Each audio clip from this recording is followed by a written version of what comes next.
బేసిక్గానండి ఈ మధ్య రోజుల్లో అంటే మీ టైంలో లేదు, ఏముందో బయటకు తెలియదు. బట్ ఈ రోజుల్లో ఈ కాస్టింగ్ కోచ్ అని మీరు ఒక సీనియర్ యాక్ట్రెస్గా, ఒక సక్సెస్ఫుల్ హీరోయిన్గా, ఒక డిగ్నిటీ అవన్నీ నిలబెట్టుకుని ఇన్నాళ్ళు ఇండస్ట్రీలో కంటిన్యూ అయిన ఒక స్టార్గా ఈ ఈ డెవలప్మెంట్స్ చూస్తున్నప్పుడు మీకు ఏమనిపిస్తుందండి? అంటే ఈ ప్రజెంట్ హీరోయిన్స్ ఫేస్ చేసే ఇష్యూస్ కానీ, లేకపోతే ఇండస్ట్రీలో వచ్చిన మార్పులు కానీ. అంటే హీరోయిన్ ఇప్పుడు ఫేస్ చేసిన ఇది సావిత్రి గారి టైంలో నుంచి ఉందండి. ఓకే, ఇప్పుడు మీరు చెప్పేది ఏంటంటే హీరోయిన్స్ డిఫరెంట్ ప్రాబ్లమ్స్ ఫేస్ చేయాల్సి వస్తుందని. ఆ ప్రాబ్లమ్స్ హీరోస్కి లేదు, హీరోయిన్స్కి మాత్రమే ఉంది. అదే కదా చెప్తారు మీరు. అవును. అది ఇప్పుడు కాదండి, అప్పుడు ఉన్న హీరోయిన్స్ దగ్గర నుంచి ఉంది. కాకపోతే అప్పుడు సోషల్ మీడియా, ఈ పబ్లిసిటీ ఇవన్నీ లేదు కాబట్టి తెలీదు. ఇప్పుడు అన్ని చిన్న విషయం కూడా ఇప్పుడు ఎలకపోయిందంటే పూలే పోయిందని ఇప్పుడు అంత ఎక్స్ప్లోర్ చేస్తున్నారు. చిన్న విషయాన్ని ఏమీ లేకుండా దాన్ని ఒక పెద్ద ఇష్యూ లాగా చూపిస్తున్నారు. అంతే తప్ప ఎప్పుడు లేదండి ప్రాబ్లమ్స్ హీరోయిన్స్కి ఉంటూనే ఉంది. కానీ మనం చూస్ చేసుకోవాలి. హీరోయిన్స్గా అందరూ కష్టపడే వస్తారండి. ఎవరు వచ్చిన వెంటనే హీరోయిన్ ఎవ్వరు అవ్వలేరు. అంటే చేసిన ఆ హీరోయిన్స్ వాళ్ళకే తెలుసు. ఎవరికైనా ఆ వెనకాల ఒక కథ ఉంటుంది, వాళ్ళకి వాళ్ళ బ్యాక్గ్రౌండ్ ఉంటుంది, వాళ్ళు ఏం కష్టపడ్డారు, ఎలా వచ్చారనేది ఉంటుంది. కానీ ఇప్పుడు మనం చూస్ చేసుకోవాలి. రెండు ఉంటుంది, మంచి ఉంటుంది, చెడు ఉంటుంది. మీరు ఏ ప్రొఫెషనల్ తీసుకోండి, ఏ జాబ్లో తీసుకోండి, మీకు ఉంటుంది మంచి చెడు. దాన్ని మనం తీసుకునే రీతి, మనం తీసుకోవాల్సిన ఇది మంచి ఇలా వెళ్ళాలి అనేది మన చేతుల్లో ఉంది. అంతే. చెడు ఉందని తెలిసిన తర్వాత మనం ఎందుకు వెళ్తామండి కదా. మీరు ఎప్పుడు అట్లాంటి ఎవరు మీ జనరేషన్ చెప్పాను కదా, ఫేస్ చేశాను నేను కూడా. తెలుగు మనం తమిళ్లో చాలా ఫేస్ చేశాను నేను కూడా.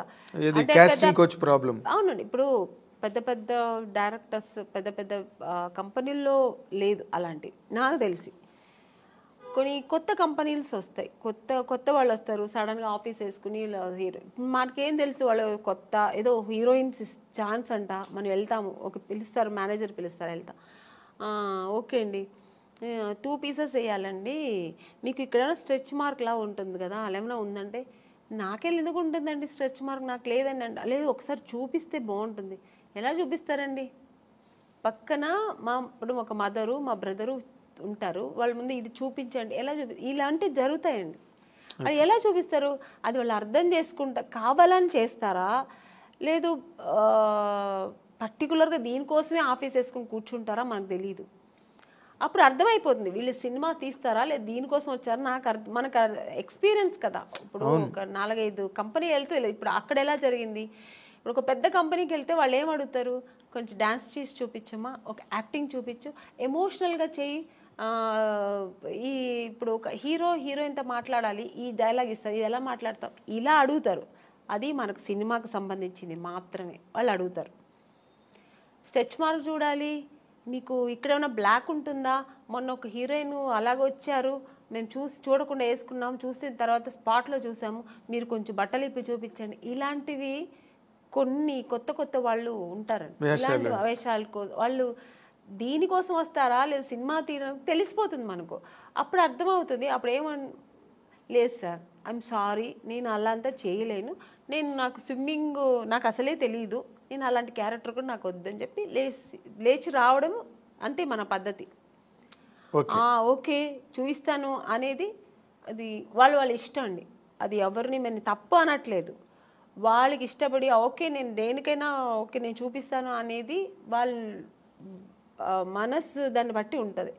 నేనైతే మైండ్ సెట్ బట్టి నేనేమంటాను, లేదు సార్ నాకు అది తెలియదని, నేనైతే అలా చేయించాను, మీకు అంత ఇది ఉంటే నన్ను హీరోయిన్గా వేసుకోండి, నేను మీకు 2 pieces ఐఎమ్ రెడీ, నేను స్విమ్ సూట్ వేసుకుంటా, కానీ ఇక్కడ బట్టలు ఇప్పి చూపించడం అయితే నేను కుదరదని లేచి వచ్చిన ఎన్నో సన్నివేశాలు నాకు జరిగింది. అలాంటి సిచ్యుయేషన్స్ వచ్చాయి అని ఇచ్చి అడ్వాన్స్ ఇచ్చిన కంపెనీలు ఎన్నో ఉన్నాయండి. నాకు అడ్వాన్స్ తీసుకున్నా, ఇంటికి వచ్చిన తర్వాత next day phone, madam manager అప్పుడు మీకు సెల్ ఫోన్ లేదు కదా, ఏదైనా డైరెక్ట్ లేదంటే ల్యాండ్ మేనేజర్ వచ్చి మాట్లాడు మేడం ఇలాగా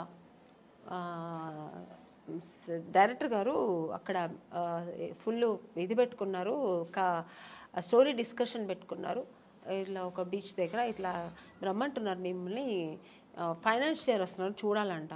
ఫైనాన్సర్ నన్ను ఎందుకు చూడాలి, నాకు అర్థం కాదు. ఫైనాన్స్ ఇప్పుడు చూడాల్సిందే డైరెక్టర్ ప్రొడ్యూసర్ అయిపోయింది. ఇంకా ఎక్కువ అనుకుంటే హీరో చూడాలా, ఓకే హీరో గారు చూడాలి ఎలా ఉంటుంది, నా పక్కనే ఎలా చేస్తే హీరోయిన్ ఒక అమ్మాయి ఎలా ఉంటుందో చూడటం, ఇది పద్ధతి. ఫైనాన్సర్ ఎందుకు చూడాలి నన్ను అనవసరంగా, నాకు అర్థం కాదు. కొన్ని రోజుల తర్వాత అర్థమయ్యేది, ఓ దీని ఇంకోటి నాకు ఎక్కడ అర్థమయ్యేదంటే, మమ్మీ వద్దండి మీరు మాత్రం వస్తే చాలంటేనే అర్థమైపోయేది. కారు తీసుకొచ్చేవారు, ఐఎమ్ సారీ అని నేను రాను. ముందు మన అమ్మగారు అసలే పంపరు, ఒంటరిగా అంటే మా అమ్మ పంపించేది కదండి. లేదండి మా అమ్మాయిని అయితే ఒంటరిగా పంపాము. మా అమ్మ ఒక్కటే అన్నదండి, సినిమా హీరోయిన్ అవ్వాలా అనుకున్నావు, నాన్నగారి దగ్గర పర్మిషన్ తీసుకుని వచ్చాము. లేదు అప్పుడు ట్రై చేస్తున్నాం, అప్పుడు ట్రై చేసే టైంలో ఓకే దొరికితే చేద్దాం, లేదంటే ఉంది మనకు బెంగళూరులో మాకు ఇల్లు ఉంది, హ్యాపీగా అక్కడ వెళ్ళి జాబ్ చేసుకో, లేదు చదువుతావు చదువు, పెళ్లి చేస్తానో చేస్తా. ఇన్ని ఆప్షన్ ఉన్నప్పుడు మనకు అనవసరం. నువ్వు హీరోయిన్ అవ్వాలా, మనం దానికోసం కష్టపడతాం, ఇంకా అడ్డతోవలు అని మనకు అనవసరం. అలా నేను అలాగే ట్రావెల్ అయ్యానండి. నాకు అలాగే ఒక మంచి కంపెనీ, మంచి డైరెక్టర్స్, హెల్దీ పీపుల్స్తో హెల్దీ దేవుడు మీ మరో విన్నాడు, తప్పు నాది 100%. కీర్తనల్ని బాగా ఆస్వాదించాడు. ఒక్కొక్క కంపెనీ వెళ్ళొచ్చిన వెంటనే నేను ఫస్ట్ దేవుడా నాకు రేపు ఈ కంపెనీ, రేపు నేను హీరోయిన్ అయిపోవాలి, సెలెక్ట్ అయిపోవాలి, ఇలాగే వేడుకునేదాన్ని. అదే కాకపోతే ఇప్పుడు మీరు ఒకటి గమనించాలి, మీరు అన్నారు ఇందాక సావిత్రి గారి దగ్గర నుంచి ఉన్నాయండి ఇలాంటి ఇండస్ట్రీలోని అని. కాకపోతే ఇప్పుడు సోషల్ మీడియా రావడం వల్ల, కానీ హీరోయిన్లే పోలీస్ కంప్లైంట్లు ఇచ్చి కొంతమంది బాంబే నుంచి వచ్చిన వాళ్ళు, లేకపోతే ఏదో మొత్తానికి అలాంటివన్నీ జరగడం, అవన్నీ యూట్యూబ్లో వాళ్ళు వచ్చి వీడియోలు రిలీజ్ చేయడం, ఒక రకమైన డిస్టర్బెన్స్ అన్నది కొన్ని అన్ని చోట్ల అని కాదు, ఇన్ని సినిమాలు వస్తున్నాయి ఎక్కడ జరగవు కానీ, బట్ జరిగినవి మాత్రం చెప్తున్నాను కదండి, ఇండస్ట్రీ పరువు తీయడానికినే వచ్చిన వాళ్ళు అయితే ఇది జరగదండి. ఇంకా వేరే థాట్స్ మీద వస్తారండి కొంతమంది. ఇక్కడ హీరోయిన్లు ఉంటారు, ఇలా ఉంటారు, మనం ఇది సినిమా తీస్తూ ఇది కూడా చేయొచ్చు అనే వాళ్ళు కొంతమంది వస్తారు. అక్కడ ఇలాంటి తప్పులు జరుగుతాయి. ఓన్లీ సినిమాని నమ్ముకొని సినిమాని లవ్ చేసి ఒక సినిమా మనకు ఇండస్ట్రీలో ఈ ప్యాషన్తో వచ్చేవాళ్ళు, కళాకారులుగా వచ్చేవాళ్ళు ఎప్పుడు ఈ తప్పులు అక్కడ ఈ తప్పులు జరగదండి. వేరే థాట్స్ కూడా ఉంటాయి చూడండి దాంతోపాటు, లేదంటే ఆ థాట్స్ మాత్రమే అనుకొని వస్తారు కదా, అక్కడ ఈ తప్పులు జరుగుతాయి. సో అక్కడ కొంతమందికి ఇలా జరుగుతాయి. అవును. తర్వాత మీటూ అనేది కూడా, అలాగే ఆడవాళ్ళు కూడా అండి, ఏ హీరోయిన్ కూడా మనం ఇలా అయిపోవాలి, చెడుగానే ఉండాలి, చెడు దారి తొక్కాలని ఎవ్వరు రారండి. అందరూ ఒక డ్రీమ్తో వస్తారు. ఏ అమ్మాయి అయినా సరే నేను ఒక హీరోయిన్ అవ్వాలి, ఎవరికి ఆశ అందరికి సొంతం కదండి. నేను కూడా శ్రీదేవి గారి లాగా కావాలి, నేను కూడా ఒక నగ్మా గారి లాగా కావాలి, నేను కూడా ఒక విజయశాంతి గారు లాగా నేను కూడా ఈ సినిమా ఇండస్ట్రీలో అవ్వాలని అనుకోవడం తప్పలేదు. అందరూ ఆశతోనే వస్తారు కదా. సక్సెస్ అయ్యేది కొంతమంది, సక్సెస్ అవ్వకుండా వెనక్కి తిరిగిపోవడం కొంతమంది. ఆ టైంలో కొంతమంది ఇలా జరిగితే దానికి పాప వాళ్ళు ఏం చేస్తారండి, నమ్మకం, ఒకవేళ మనం హీరోయిన్ అయిపోతామేమో అని ఒక నమ్మకంతో కొన్ని తప్పులు జరిగిపోవచ్చేమో, నాకు తెలీదు మరి. అలాంటప్పుడు కొంచెం ఇలా వాళ్ళు లైఫ్లో ఇలా మిస్ అవుతుంటాయి. అవును, మీటూ అనేది కూడా చాలా పెద్ద మూమెంట్. తమిళ్లో రేవతి గారు వాళ్ళందరూ కూడా దాన్ని, జయసూద్ గారు ఇక్కడ, ఆ మీటూ అనేది కూడా చాలా పెద్ద రేంజ్లోనే జరిగింది. దానిలో మీరు పార్టిసిపేట్ చేశారు? లేదండి, నేను చెప్పాను, నాకు మా ఇంట్లో నా సమస్యలు ఎక్కువ ఉంటాయి, ప్రాబ్లమ్స్. ఇప్పుడు చాలా మీ ఇల్లే ఒక ఇండస్ట్రీ, నా ఇల్లే ఒక ఇండస్ట్రీ, అదొక మినీ ఇండస్ట్రీలా ఉంటుంది.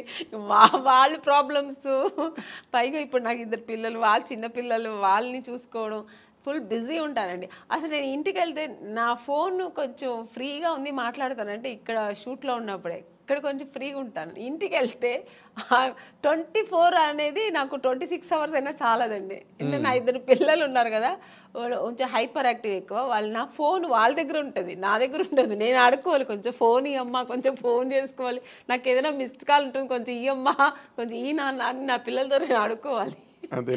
అలా ఉంటుంది. లేదా నా ఫోన్ ఎక్కడ పడుతుందో నాకు తెలీదు. ఇంకా వాళ్ళ చదువులు, వాళ్ళ స్కూల్ తీసుకెళ్ళడం, ఇలా బిజీ ఉంటా. ఇప్పుడు నార్మల్గా మీలాంటి మైండ్ సెట్ ఉన్న వాళ్ళకి ఇన్ జనరల్గా, సరే కొంతమంది మైండ్ సెట్స్ మనిషికి రకమైన మైండ్ సెట్ ఉంటుంది. ఇప్పుడంతా మీరు ఒక సింగిల్ హ్యాండ్ ఫైట్ లాగా మీ లైఫ్ కదా. అవునండి. అప్పుడేమో పెళ్ళికి ముందు అన్ని బాధ్యతలు మీ మీద వేసుకుని అన్ని ఇంట్లో ఫాదరు మదరు మీరే అయ్యి అన్నీ చేశారు. ఇప్పుడు మళ్ళీ ఫాదరు మదరే అయ్యారు మీ పిల్లలకి కదా, సింగిల్ హ్యాండ్ ఫైట్. ఇప్పుడు మళ్ళీ ఈ లైఫ్ ఎలా అనిపిస్తుంటుందండి మీకు ఇన్ జనరల్గా? అంటే ఇక్కడ ఫాదరు మదర్ అని కాదు, నేను ఎక్కువ కేర్ తీసుకుంటుంటాను.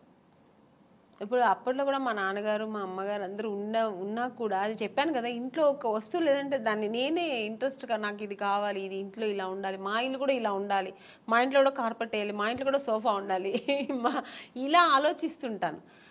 వాళ్ళ ఇంట్లో ఉంటే మనకెత్తుకు, మేము ఇలాగే ఉంటాం అని ఉండదు నాకు. ఒక ఇంట్లో చూస్తానంటే ఆ కెపాసిటీ మనం కూడా ఎందుకు కొనలేమా, కొనొచ్చు కదా అని ఆ మైండ్ సెట్ అలాగే లైఫ్లో కూడా వచ్చింది.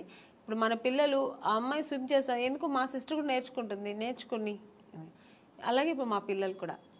సో అందుకని అమ్మా నాన్న వాళ్ళకి ఉన్నా కూడా వాళ్ళు చెయ్యనేది నేను చేస్తాను. అలాగే ఇప్పుడు కూడా అంతే, మా పిల్లలు కూడా నేను ఎక్కువ ఇంట్రెస్ట్ చేస్తాను. ఇప్పుడు కూడా మా పిల్లల అదర్ యాక్టివిటీస్ అంటే నేనే వెళ్తుంటాను, నేర్చుకోమంటుంటాను. మా పిల్లలు, మమ్మీ నీకు వేరే పనే ఉండదా మమ్మీ, ఎప్పుడు ఇంటికి వస్తే ఇది చేయి అది చేయని ఎప్పుడు ఇలా శాసిస్తూనే ఉంటావా, స్విమ్మింగ్ వెళ్ళమంటావు, దీనికి నాకు రెస్టే ఇవ్వవా మమ్మీ అంటుంది మా అమ్మ. ఇప్పుడు ఇంకా దానికి ఎంత 7 years, అసలు రెస్టే ఇవ్వవా మమ్మీ, నువ్వు ఎప్పుడు బిజీగానే ఉండాలా, మేము కొంచెం రిలాక్స్ అని ఇవ్వ మేడం మమ్మీ అంటది. అండ్ ఇప్పుడు ఈ జనరేషన్ పిల్లలకి టార్గెట్స్ ఎక్కువ.